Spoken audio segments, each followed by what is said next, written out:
Por 18 anos, todos acreditavam que ela estava morta. Até que, em uma manhã de terça-feira, ela apareceu na porta da casa da própria mãe, como se nada tivesse acontecido. A cada ano, mais de 600 mil pessoas desaparecem apenas nos Estados Unidos. A maioria é encontrada em poucas horas ou dias, mas algumas simplesmente somem da face da Terra, deixando famílias destruídas e investigadores sem pistas.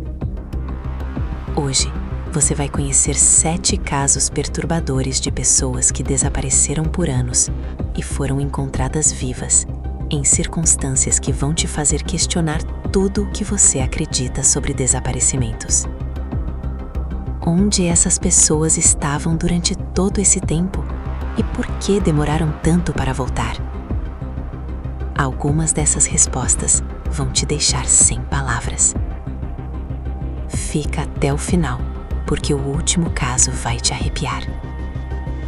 Vamos começar com Jaycee Dugard. Era 10 de junho de 1991.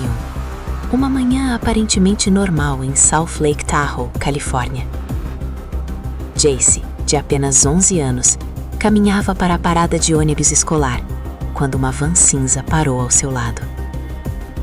Testemunhas viram a menina sendo puxada para dentro do veículo. Foi a última vez que alguém a viu, por 18 anos. A busca por Jaycee mobilizou centenas de voluntários. Sua foto foi espalhada por todo o país. Programas de TV dedicaram episódios inteiros ao caso. Com o passar dos anos, a esperança da família foi se esvaindo. A mãe de Jaycee chegou a fazer um memorial em sua homenagem, acreditando que a filha estava morta.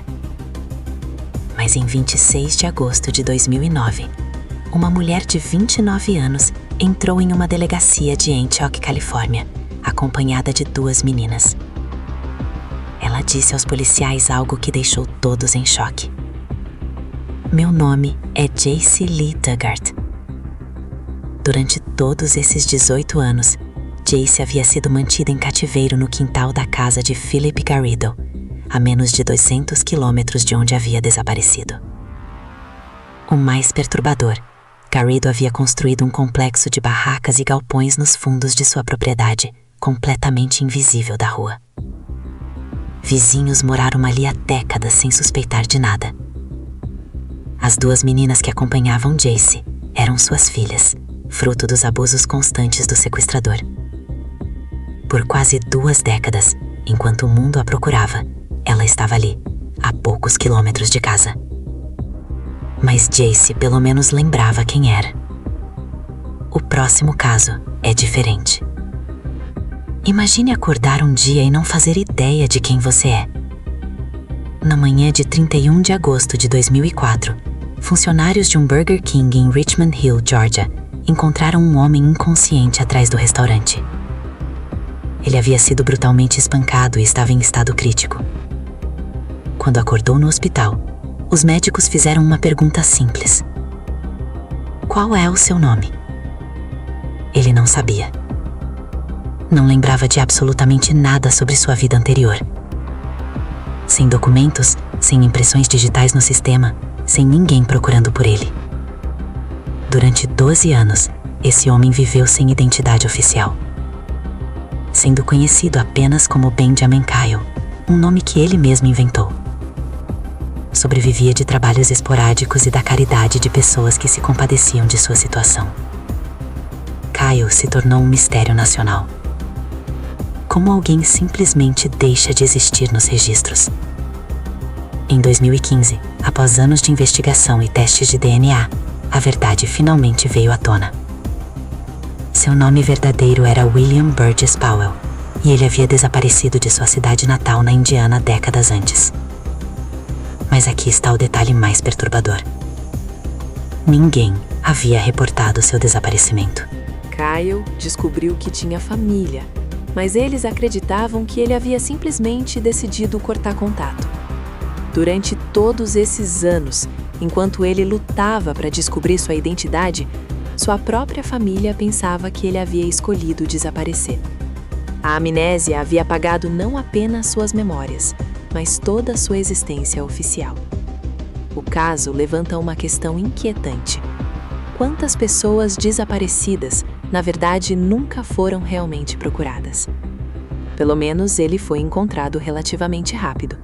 Mas e se alguém desaparecesse e só fosse achado depois de meio século?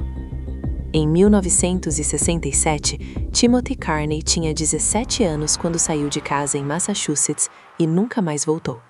Seus pais fizeram boletim de ocorrência, mas na época não existiam os recursos de busca que temos hoje.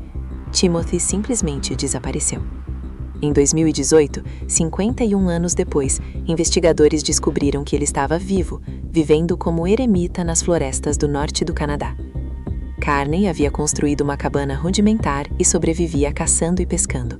Quando foi encontrado por guardas florestais, era um homem de 68 anos, irreconhecível, que havia passado mais da metade de sua vida completamente isolado da civilização. Ele disse aos policiais que havia fugido de casa após uma discussão com os pais e decidiu nunca mais voltar. Caso semelhante aconteceu com Linda Evans, que em 1972, aos 19 anos, saiu para comprar cigarros em Detroit e desapareceu. Sua família a procurou por décadas. Em 2019, 47 anos depois, descobriram que ela estava viva, vivendo sob uma identidade falsa em uma pequena cidade do Texas. Linda havia se casado, tido filhos e construído uma vida completamente nova. Quando confrontada, ela admitiu: "Eu só queria uma vida diferente." O terceiro caso dessa categoria é ainda mais bizarro. Michael Harrison desapareceu aos 16 anos em 1971. Seus pais acreditavam que ele havia sido sequestrado ou assassinado. Em 2020, quase 50 anos depois, descobriram que Michael havia se alistado no exército com documentos falsificados logo após o desaparecimento. Serviu por 30 anos, se aposentou como sargento e estava vivendo tranquilamente na Flórida. Esses 3 casos revelam um padrão perturbador. Pessoas que conscientemente decidiram apagar suas identidades e começar do zero. Eles não foram vítimas de crime, não sofreram acidentes. Simplesmente escolheram desaparecer, deixando famílias destruídas para trás. A pergunta que fica é: quantos dos casos de desaparecimento que vemos na mídia são, na verdade, fugas voluntárias? Mas todos esses casos têm algo em comum. As pessoas foram encontradas longe de casa. O último caso que vou contar é diferente e muito mais perturbador. Cidade do México, 1995. Blanca Montano, de 10 anos, brincava na rua em frente à sua casa quando desapareceu. Um momento estava lá, no outro havia sumido sem deixar rastros. A família entrou em desespero. Fizeram cartazes, procuraram a polícia, organizaram buscas por toda a região. A mãe de Blanca, Maria, saía todas as noites gritando o nome da filha pelas ruas do bairro. A investigação mobilizou centenas de pessoas. Voluntários vasculharam terrenos baldios, córregos, casas abandonadas. A mídia cobriu o caso extensivamente. Videntes ofereceram pistas falsas. Criminosas confessaram crimes que não cometeram, mas Blanca parecia ter simplesmente evaporado. Os anos passaram. A família Montano nunca parou de procurar. Maria envelheceu prematuramente, consumida pela dor e pela esperança. O pai de Blanca desenvolveu problemas cardíacos devido ao estresse. Irmãos mais novos cresceram à sombra da tragédia, vendo os pais se deteriorarem lentamente. Em 2005, 10 anos após o desaparecimento, vizinhos da família Montano começaram a ouvir ruídos estranhos vindos de uma casa abandonada na mesma rua. Eram sons abafados, como se alguém estivesse se movendo no subsolo. Inicialmente pensaram que eram ratos ou gatos vadios, mas os barulhos eram muito regulares, quase como passos. Preocupados, eles chamaram a polícia. Quando os oficiais arrombaram a porta da casa abandonada, encontraram uma entrada secreta para um porão que não aparecia na planta original do imóvel. Descendo as escadas precárias, fizeram uma descoberta que chocou não apenas a família, mas o país inteiro. Blanca estava lá, viva. Aos 20 anos, ela havia passado toda a sua adolescência trancada naquele porão escuro, a menos de 50 metros da casa onde sua família vivia. Durante 10 anos, enquanto Maria gritava seu nome nas ruas, Blanca estava ali, ouvindo tudo, mas incapaz de responder. O sequestrador era Alejandro Reyes, um homem aparentemente normal que morava sozinho e trabalhava como mecânico. Mas o detalhe mais arrepiante de todos: Reyes havia participado ativamente das buscas por Blanca. Ele estava presente nas reuniões de vizinhos, ajudava a colar cartazes, consolava a família. Chegou até a doar dinheiro para a campanha de busca da menina que ele próprio mantinha em cativeiro. Durante todos esses anos, Reyes construiu um sistema elaborado para manter Blanca escondida. O porão tinha isolamento acústico improvisado e uma ventilação que se conectava ao sistema de esgoto, tornando quase impossível detectar sinais de vida. Ele havia planejado cada detalhe friamente, inclusive sua participação na busca, como forma de desviar suspeitas.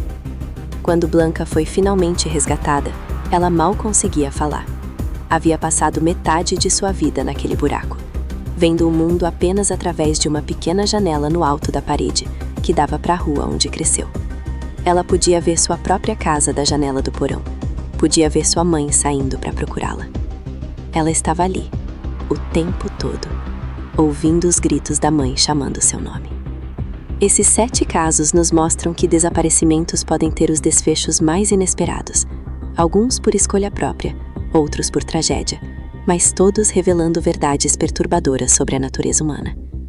Neste exato momento, existem mais de 100.000 pessoas oficialmente desaparecidas apenas no Brasil. A pergunta que fica é: quantas delas ainda estão vivas, esperando para serem encontradas? Quantas estão mais próximas de casa do que imaginamos?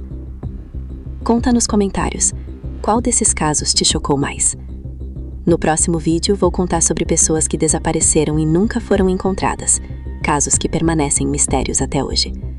Se você quer mais casos perturbadores como esse, se inscreve no canal e ativa o sininho para não perder nenhum vídeo. Até o próximo fato que choca. E lembra, às vezes a verdade é mais estranha que qualquer ficção.